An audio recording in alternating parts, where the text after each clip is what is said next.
Assalamualaikum warahmatullahi wabarakatuh. Hari ini kita akan membahas topik tentang adaptasi sel. Semoga bermanfaat. Selamat menyaksikan. Adapun topik yang akan kita bahas hari ini, yang pertama adalah review tentang organel sel dan pengertian adaptasi sel, kemudian jenis-jenis adaptasi sel seperti hipertrofi dan hiperplasia, kemudian atrofi dan metaplasia.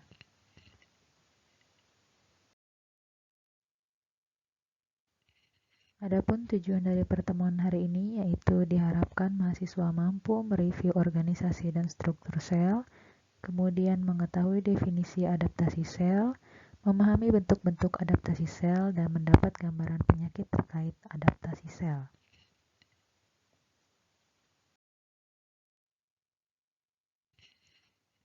Sebelum mendapat materi, silakan menjawab pertanyaan di bawah ini atau mengikuti kuis yang sudah disediakan.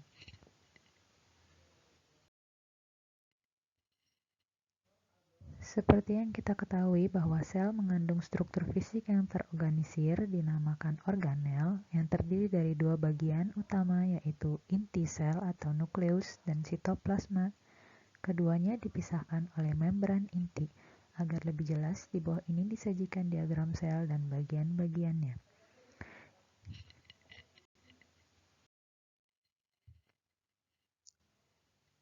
Beberapa hal penting harus kita ingat kembali. Yang pertama adalah retikulum endoplasma merupakan bagian sel yang memiliki fungsi untuk mensintesa protein, lipid, dan enzim. Kemudian mitokondria merupakan bagian sel yang memiliki fungsi untuk memproduksi energi dalam sel. Mitokondria berfungsi untuk mengolah berbagai zat makanan untuk menghasilkan tenaga penggerak bagi kegiatan-kegiatan lain dari sel. Kemudian lisosom merupakan bagian sel yang berfungsi untuk mencerna organ pencernaan sel. Kemudian inti sel merupakan bagian yang berfungsi sebagai pusat pengawasan atau pengaturan sel dan pembawa gen.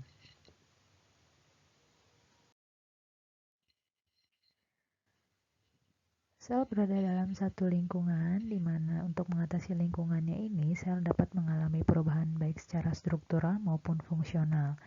Adaptasi seluler merupakan respon reversibel yang memungkinkan sel untuk bertahan dan terus berfungsi secara memadai. Beberapa adaptasi sel terdiri dari peningkatan ukuran dan fungsi sel yang disebut dengan hipertrofi, kemudian ada peningkatan jumlah sel atau hiperplasia, dapat juga mengalami penurunan ukuran sel dan aktivitas metabolisme yang disebut atrofi, atau perubahan fenotip sel yang disebut dengan metaplasia. Jika stres atau stimulus dihilangkan, sel ini dapat kembali ke keadaan semula. Namun, ketika ada batas respon adaptif terlampaui, fungsi seluler terpengaruh secara negatif yang menyebabkan cedera seluler.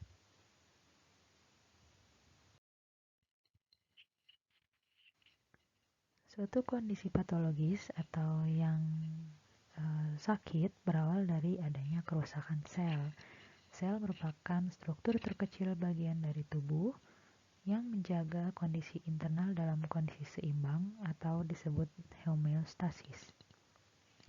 Jika terjadi ketidakseimbangan kondisi internal, sel akan melakukan respon adaptif untuk mempertahankan kehidupan sel. Nah, respon adaptif sel ini dapat bersifat irreversibel maupun reversibel.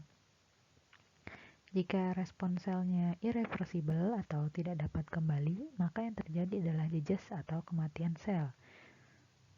Kemudian berdasarkan beban kerjanya, terdiri dari dua jenis yaitu adaptasi sel peningkatan beban kerja ataupun penurunan beban kerja. Mari kita memahami terlebih dahulu apa yang dimaksud dengan adaptasi sel. Adaptasi sel merupakan perubahan reversibel dalam jumlah, ukuran, fenotip, atau fungsi sel sebagai respon terhadap perubahan fisiologis dan patologis di lingkungan.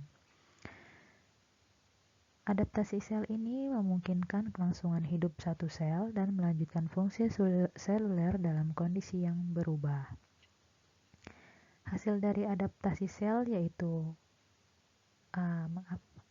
Adaptasi sel ini terjadi karena dari adanya peningkatan permintaan, kemudian perubahan suplai vaskuler, nutrisi maupun stimulasi, dan adanya iritasi kronis. Berikut bagian proses adaptasi sel, di mana dalam kondisi normal atau homeostasis, satu sel akan bekerja sebagaimana fungsinya. Kemudian jika sel mengalami stres, maka sel akan beradaptasi, melakukan hipertrofi atau hiperplasia, melakukan atrofi atau metaplasia. Jika sel mengalami stimulus berupa injuri, maka akan terjadi sel injuri. Namun pada sel yang mengalami kegagalan untuk beradaptasi juga dapat mengalami injuri sel. Berikut ini 4 respon adaptif sel yang akan kita bahas, yaitu hipertrofi, hiperplasia, atrofi, dan metaplasia.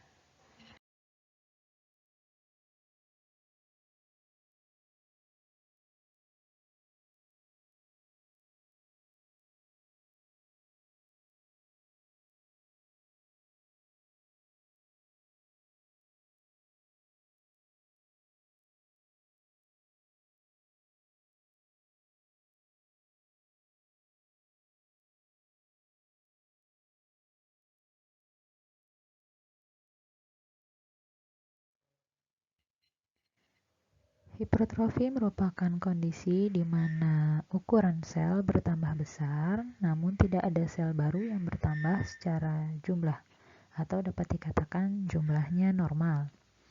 Ukuran dalam sel meningkat, mengakibatkan peningkatan ukuran organ yang terkena.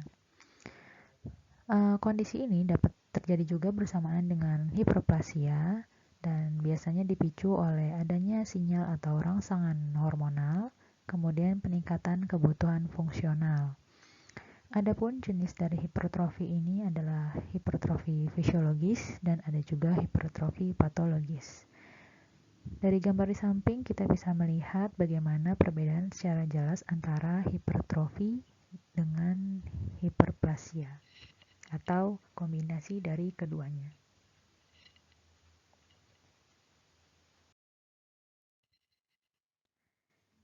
Hipertrofi fisiologis disebabkan oleh adanya peningkatan permintaan fungsional, bisa juga diakibatkan karena stimulasi hormonal dan efek faktor pertumbuhan.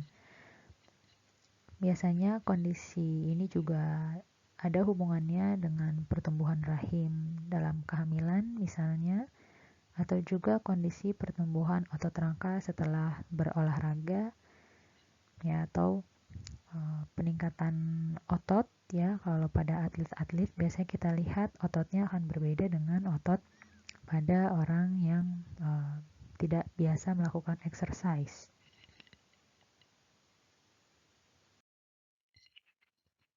Hipertrofi juga dapat menjadi patologis jika disebabkan karena adanya peningkatan beban kerja. Biasanya terjadi seperti pada kondisi hipertrofi ventrikel kiri. Hipertrofi dinding ventrikel kiri terjadi pada misalnya pasien dengan hipertensi. Ini diakibatkan karena beban kerja yang berat terus-menerus, kemudian meningkat sehingga terjadi degradasi dan kematian miosit, sehingga mengakibatkan kegagalan jantung untuk memompakan darah ke seluruh tubuh. Berikut ini merupakan gambaran penampang melintang jantung dengan hipertrofi ventrikel kiri, di mana kita lihat bagian ventrikel kiri dindingnya menjadi tebal dan ruang ventrikel kiri menjadi kecil, sehingga stroke volume atau curah jantung yang dikeluarkan oleh ventrikel kiri ini berkurang.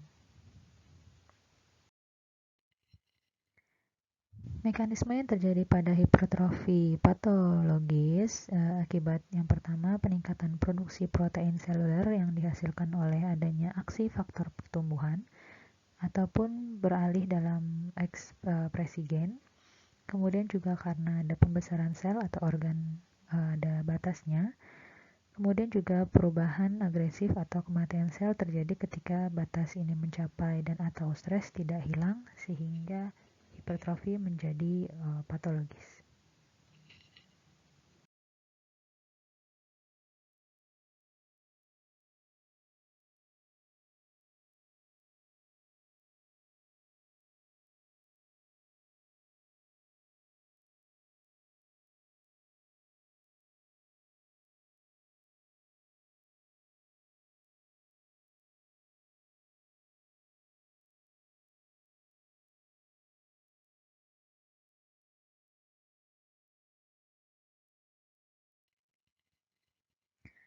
Selanjutnya kita akan membahas tentang hiperplasia, merupakan kondisi di mana bertambahnya jumlah sel sebagai respon terhadap stimulus.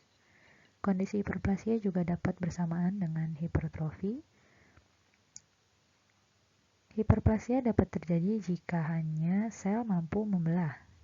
Namun, ada beberapa sel yang tidak dapat membelah, misalnya seperti kardiomiosit atau miosit jantung, dan sel neuron di otak. Jenis hiperplasia ada dua jenis, yaitu hiperplasia fisiologis dan hiperplasia patologis. Pada hiperplasia fisiologis dapat dibagi menjadi hiperplasia fisiologis hormonal dan hiperplasia fisiologis kompensatorik.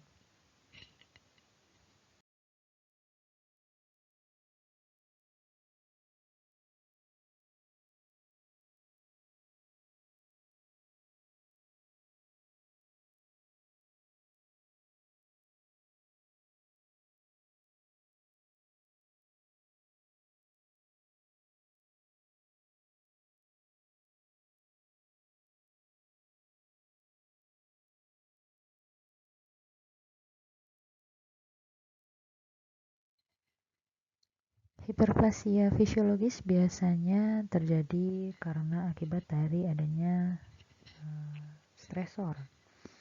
Hal ini biasanya normal dan akan kembali kepada bentuk semula sel jika faktor pertumbuhan atau peningkatan hormon yang menyebabkan hiperplasia ini menghilang. Hiperplasia hormonal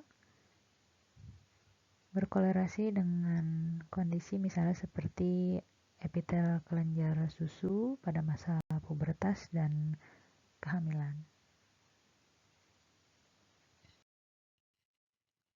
Jenis hiperplasia kompensasi merupakan hasil dari kerusakan atau adanya reseksi, misalnya pada kondisi pemulihan sebagian hati setelah direseksi, atau hiperplasia sumsum tulang sebagai respon terhadap perdarahan akut, ataupun nefrektomi parsial yang menyebabkan hiperplasia ginjal yang tersisa. Hiperplasia patologis merupakan hasil dari stimulasi hormon atau faktor pertumbuhan yang berlebihan atau tidak tepat. Misalnya karena adanya paparan estrogen berkepanjangan, atau pada hormon androgen yang berlebihan, dan adanya papilomavirus. Adanya paparan estrogen berkepanjangan akan mengakibatkan hiperplasia endometrium sehingga dapat menyebabkan perdarahan endometrium.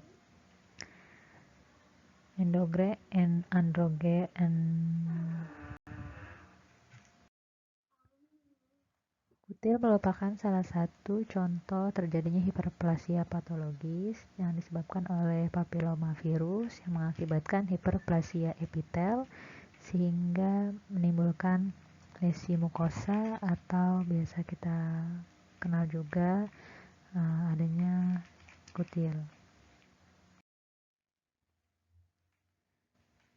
Mekanisme terjadinya hiperplasia patologis yaitu karena adanya hasil stimulasi faktor pertumbuhan mengakibatkan sel-sel dewasa berkembang biak atau sel-sel baru terbentuk dari sel-sel induk jaringan.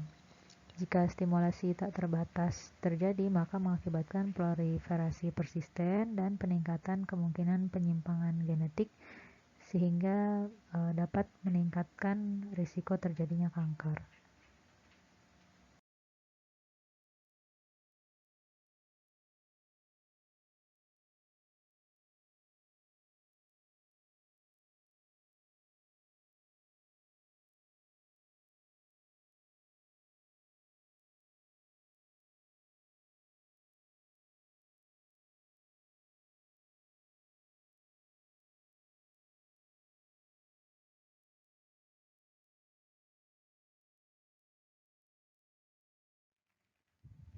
Berikutnya kita membahas terkait dengan atrofi, yaitu penurunan ukuran dan jumlah sel mengakibatkan berkurangnya aktivitas metabolisme. Contoh adaptasi sel dari atrofi fisiologis seperti involusi uteri atau mengecilnya ukuran rahim setelah melahirkan.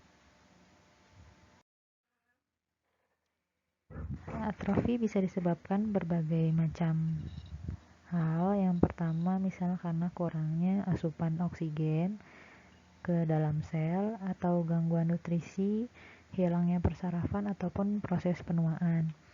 Sering kita lihat bahwa pada lansia mengalami penyusutan berat badan seperti itu ya, karena sel-sel ototnya mengalami atrofi. Atau aktivitas yang menurun dari sel-sel otot yang menyebabkan atrofi, ini bisa disebut juga sebagai disuse atrofi.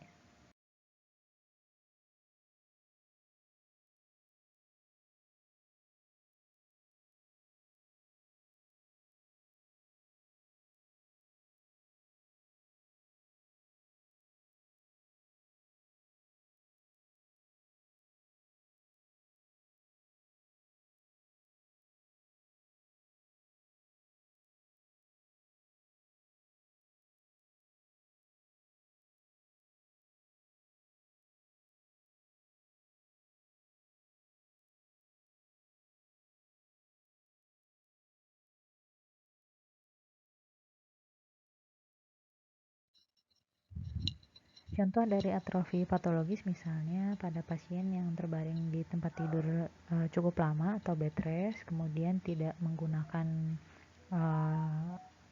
ekstremitasnya misalnya gitu ya. Tidak, misalnya kakinya tidak digunakan untuk berjalan. Ini mengakibatkan serat-serat otot rangka menjadi berkurang dalam jumlah maupun ukurannya.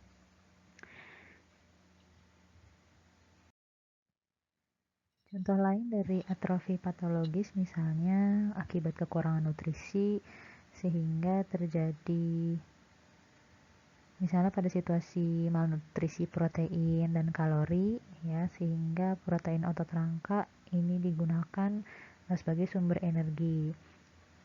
Ketika protein otot rangka digunakan sebagai sumber energi, maka protein akan dimetabolisme dan dipecah sehingga terjadi pengecilan otot rangka.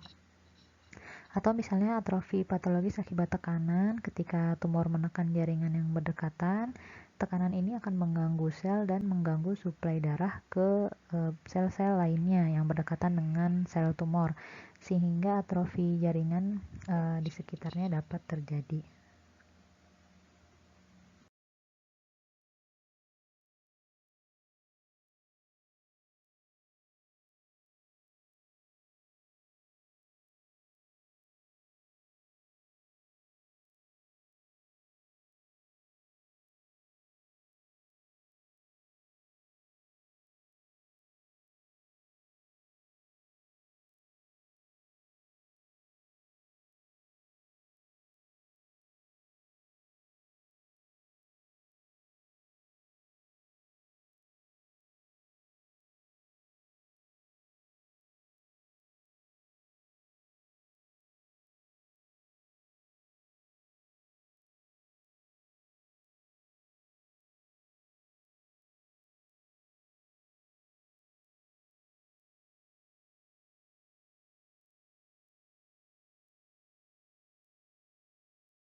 Atrofi juga dapat disertai dengan autofagi, yaitu proses degradasi diri di mana sel ini memakan isinya sendiri.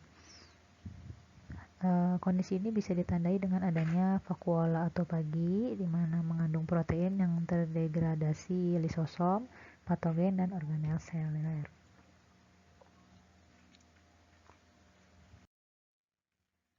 Atrofi yang terjadi terus-menerus ini dapat mengakibatkan suplai vaskular berkurang sehingga terjadi cedera sel yang sifatnya irreversibel atau tidak dapat kembali lagi.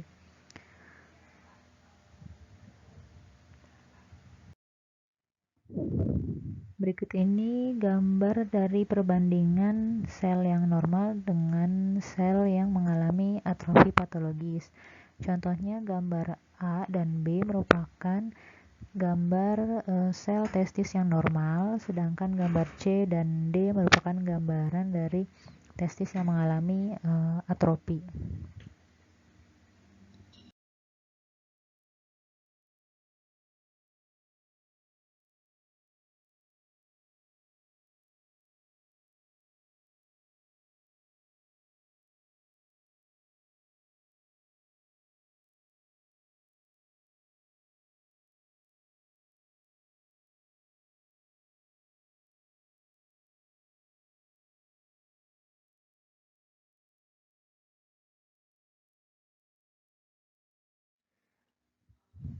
Selanjutnya kita membahas metaplasia, yaitu jenis sel yang berdiferensiasi diubah secara reversibel menjadi jenis sel lain.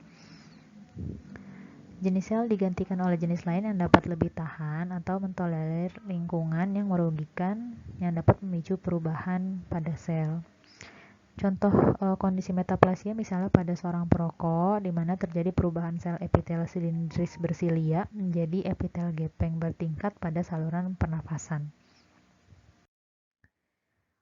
Pada kondisi ini, epitel gepeng bertingkat memiliki daya tahan yang lebih tinggi, tetapi tidak memiliki mekanisme perlindungan seperti sekresi mukus dan pembersihan silia untuk material berukuran partikel.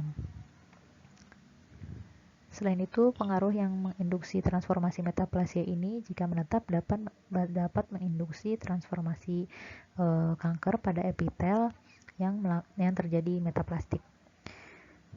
Merokok juga dapat menyebabkan metaplasia squamosa dan menjadi kanker.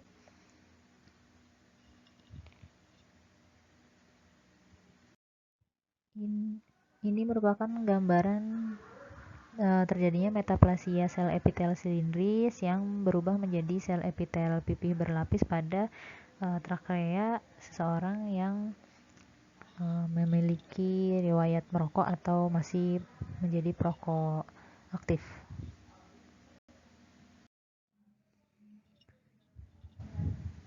Sel yang bermetaplasia juga dapat mengalami displasia, namun umumnya bukan proses adaptif seluler normatif, tetapi dapat ditemukan dengan epitel metaplastik. Displasia ini ditandai dengan pola pertumbuhan yang tidak teratur, dengan berbagai bentuk ukuran dan bentuk selnya berbeda-beda, serta nukleusnya juga mengalami perubahan. Dan sel jenis adaptasi displasia ini mengarah biasanya ke paraganas.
Terima kasih sudah menyaksikan pembahasan adaptasi sel.